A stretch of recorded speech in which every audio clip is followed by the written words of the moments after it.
Assalamualaikum warahmatullahi wabarakatuh. Selamat pagi semuanya. Salam sejahtera untuk kita semua. Sebelum saya menyampaikan materi, alangkah lebih baiknya untuk kalian yang belum cuci muka atau belum sarapan dulu. Yang pengen mandi ya mandi dulu. Nah, untuk materi pada hari ini saya akan menyampaikan materi tentang teks berita. Mungkin bagi kalian tidak asing lagi dengan berita. Berita biasanya ada di televisi, sekarang mungkin ada di handphone juga. Berita yang sedang marak pada era sekarang itu ya Corona, COVID-19. Nah, tidak usah berlama-lama lagi, saya akan menyampaikan file di WhatsApp grup dan kalian bisa melihatnya atau membacanya terlebih dahulu. Nanti saya akan menjelaskan tentang teks berita tersebut melalui file yang saya akan kirim.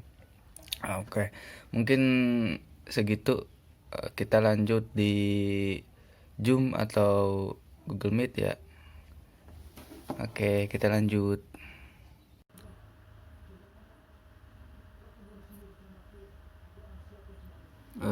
Bagaimana? Semuanya sudah pada masuk ya? Oke, saya akan mulai. Di sini teks berita ya, seperti biasa ya. WhatsApp, ada Instagram bagi kalian yang ingin menanyakan secara individu seperti itu. Nah, kita lanjut. Pengertian teks berita. Dalam Kamus Besar Bahasa Indonesia atau KBBI, berita mempunyai arti segala sesuatu yang diberitakan. Berdasarkan cara penyampaian berita, dibagi menjadi berita yang disampaikan secara lisan dan berita yang disampaikan secara tertulis. Jadi berita yang tertulis itu seperti ya misal di Kompas. Nah, itu kan tertulis. Terus selanjutnya itu di koran. Nah, di koran tuh berita yang disampaikan secara tertulis. Yang secara lisan ya kita bisa lihat sendiri di televisi. Teks berita adalah teks yang melaporkan kejadian, peristiwa, atau informasi mengenai sesuatu yang telah atau sedang terjadi. Jadi berita itu berita yang sedang terjadi di zaman sekarang atau berita yang sedang hangat gitu, baru saja terjadi seperti itu. Penyampaian berita ini bisa dilakukan secara lisan yang sering kita dengar dan dilihat di televisi. Nah, jadi kan secara tulis itu ya tadi kan saya sudah jelaskan di koran. Kalau di koran kan kita cuma membaca, kalau di televisi kita mendengarkan berita tersebut. Bertambahnya informasi mengenai berita berarti bertambah pula wawasan kita sehingga dapat berpikir secara menyeluruh, efektif, kreatif, dan kritis terhadap suatu masalah yang terjadi di sekitar kita. Oke, kita lanjut. Di sini pengertian menurut para ahli. Yang pertama, menurut Michael V. Carney, Ramli 2009 halaman 5, mengemukakan bahwa berita adalah laporan tercepat dari suatu peristiwa atau kejadian yang faktual, penting, dan menarik bagi sebagian pembaca serta menyangkut kepentingan mereka. Menurut William C. Blair, Ramli 2009 35 halaman, berita adalah sesuatu yang terkini atau baru yang dipilih oleh wartawan untuk dimuat dalam surat kabar sehingga menarik minat bagi pembaca. Nah, di sini menurut Michael V. Carney dan menurut William C. Blair. Nah, di sini yang kedua B atau B, William S. Maulsby, Romley 2009, halaman 35. Berita adalah suatu penuturan secara benar dan tidak memihak dari fakta yang punya arti penting dan baru terjadi, yang dapat menarik perhatian pembaca surat kabar yang memuat hal tersebut. Sedangkan menurut Eric C. Hepworth, Romley 2009, mengemukakan bahwa berita adalah laporan pertama dari kejadian penting dan dapat menarik perhatian umum. Nah, dari menurut pengertian para ahli tersebut, terdapat pula unsur-unsur dalam teks berita. Kita ganti slide. Nah, unsur-unsur berita itu ada 6 ya, 5W plus 1H. Nah, dalam proses pembelajaran memahami sebuah berita, tentunya kita harus memahami unsur-unsur yang terdapat dalam sebuah berita. Nah, di antaranya itu what, apa, who, siapa, where, di mana, when, kapan, why, mengapa, dan how, bagaimana. Nah, kita bahas yang pertama dulu, yaitu what atau apa. Suatu berita dikatakan baik jika memenuhi unsur what gitu ya, atau apa. Yang berisikan pernyataan yang dapat menjawab pertanyaan apa. Dan selanjutnya who, siapa.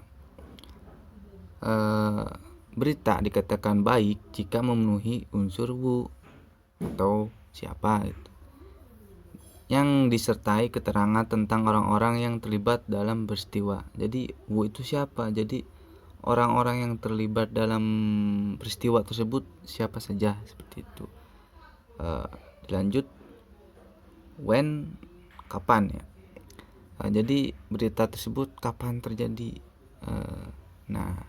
Jadi kan semuanya saling memenuhi. Selanjutnya ada where, di mana.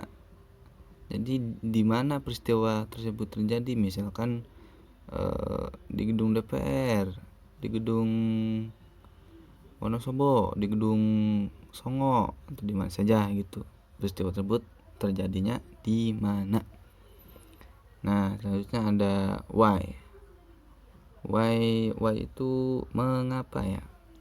Jadi berita dikatakan baik atau faktual jika memenuhi unsur why gitu. Kalau nggak ada unsur why ya belum bisa disebut berita. Yang disertai alasan atau latar belakang terjadinya peristiwa. Terus mengapa kok bisa terjadi peristiwa tersebut, pastikan ada alasannya. Misalkan adanya kebocoran gas gitu yang menyebabkan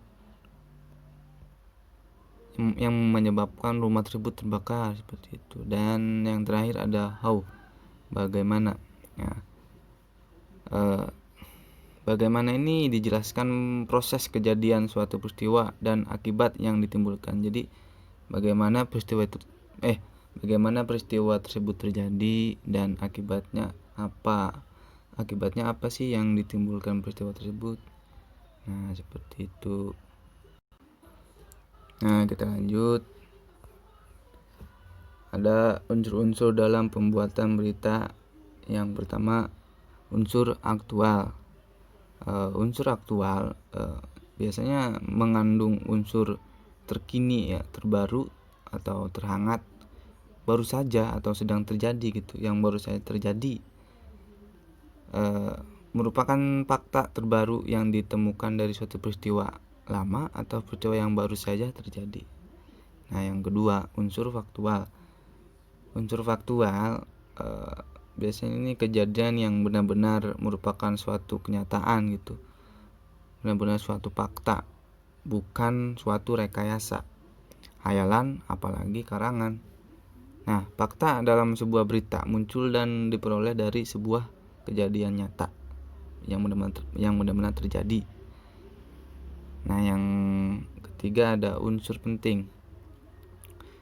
Ada dua hal dalam berita dinilai penting. Pertama, tokoh yang terlibat dalam pemberitaan, misalkan tokohnya tokoh presiden, tokoh pejabat gitu ya.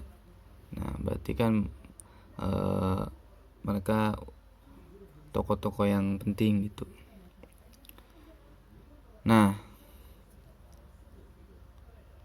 selanjutnya yang kedua itu ada materi. Materi berita menyangkut kepentingan orang banyak dan memengaruhi kondisi masyarakat, misalkan demo masyarakat tentang BBM naik atau semacamnya gitu. Selanjutnya ada 4 unsur menarik. Unsur menarik ini menimbulkan rasa ingin tahu dan ketertarikan dari masyarakat untuk menyimak isi berita tersebut. Jadi masyarakat ini tertarik akan berita tersebut. Nah, selanjutnya sini ada struktur teks berita. Yang pertama ada A, orientasi berita. Orientasi berita sih biasanya berisi mengenai pembuka dari suatu peristiwa yang akan diberitakan gitu. Biasanya sih terdapat penjelasan singkat mengenai berita tersebut. Nah, selanjutnya ada B, peristiwa. Berisi mengenai jalannya kejadian dari awal sampai akhir. Jadi dari awal sampai akhir gitu peristiwa tersebut, yang didasari pada peristiwa yang terjadi dan dijelaskan berdasarkan fakta dari lapangan itu. Jadi berdasarkan fakta yang terjadi. Selanjutnya ada sumber berita. Sumber berita biasanya berisi mengenai sumber didapatnya berita tersebut. Jadi berita tersebut berasal dari sumber mana gitu, misalkan dari internet, seperti mungkin media cetak seperti koran, tapi tidak jarang media elektronik juga menyatakan sumber berita, terutama di internet. Nah, dilanjut lagi ada kaidah kebahasaan teks berita. Kaidah kebahasaan yang digunakan dalam teks berita sebagai berikut. Yang A, verba transitif.